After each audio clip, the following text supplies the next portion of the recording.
रेकॉर्डवरील महिला चोरट्यांसह 2 रिक्षाचालक जेरबंद, 8,50,000चा मुद्देमाल जप्त. स्थानिक गुन्हे अन्वेषण शाखा कोल्हापूर यांनी मोठी कारवाई करत रेकॉर्डवरील 2 महिला चोरट्यांसह चोरीस मदत करणाऱ्या 2 रिक्षाचालकांना ताब्यात घेत नदीवरील मोटर केबल चोरी, MIDCतील कारखान्यातील जॉब चोरी व सॅनिटरी वेअर दुकानातील साहित्य चोरीसह एकूण 6 गुन्हे उघडकीस आणले.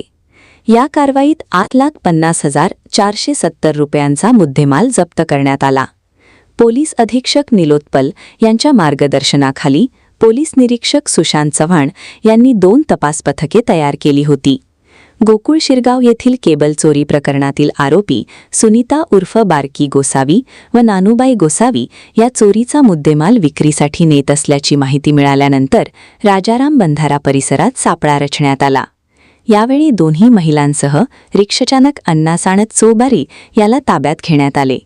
त्यांच्या रिक्षातून motor cable, motor pump, vibrator, aluminium job व सॅनिटरी साहित्य जप्त करण्यात आले. पुढील तपासात आणखी एक रिक्षाचालक संजय सरवदे यालाही ताब्यात घेण्यात आले आहे.